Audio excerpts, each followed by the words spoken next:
According to Maine Housing, there are currently 44 emergency homeless shelters in Maine. Of those, Maine Housing funds 36 of them. It's more than 81%. Some shelters still receive funding from other state agencies.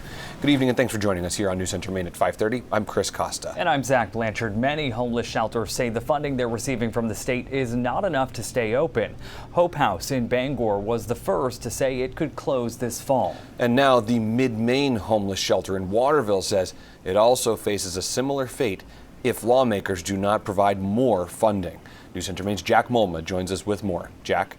Well, Chris and Zach, workers at the Mid-Maine Homeless Shelter in Waterville tell me if they don't get this funding they need during this session in Augusta, they will run out of money by this summer. And right now, that's bad news because the shelter is hosting more and more people each day, up to 90 people now on the average night. And they are also hosting people for months and sometimes up to a year. Yeah, we do this every day. In Waterville, it's almost lunchtime. I am responsible for lunch and dinner. Pasta, ham. The cooks have a lot of work to do as this facility is helping more and more unhoused people. It keeps me busy.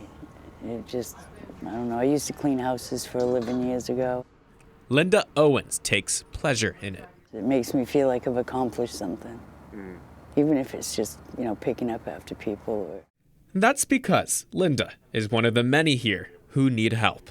When I lost my apartment in Oakland about 4 years ago, I was homeless from that point on. She had little hope. We moved from one place and it's not like you have I lost a storage unit. And then she found the Mid-Maine Homeless Shelter. Yep, I don't know what I'd do without this place. I really don't. I'd be screwed. And there's a lot of people worse than me. Now with her own bed and a roommate. It's like being in college. I would think college would be like. I never went to college. And around the shelter, you see people just like Linda, escaping the elements and trying to get by. But it's not just the unhoused people here who are struggling. Our cash flow, if nothing changes, the outlook is quite grim.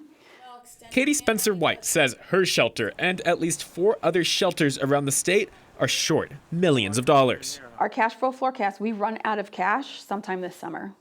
The reason is rising homelessness. The shelter used to only house families, but now takes in everyone, every night. With 16 counties, there's not a single county that does not have a growing issue with people who are unhoused.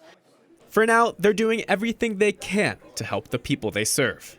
They're our friends and our neighbors, but they're all somebody who come from somewhere who are loved by people. And for Linda, this shelter means the world. I can't believe I made it. I can't believe I survived through it and didn't give up.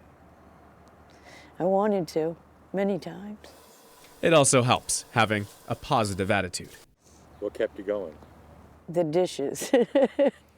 Seeing other people, struggle. And I try to be strong and show them if I can do it, they can do it. And Linda tells us her goal is to get a housing voucher and get back to work, cleaning homes and businesses. Meantime, there is a little hope to keep this shelter funded. There is a $16 million proposal in Governor Mills' supplemental budget for homeless services. It would fund this shelter as well as other emergency and low barrier shelters throughout the state. Chris? Jack Molma in the studio tonight. Thanks so much.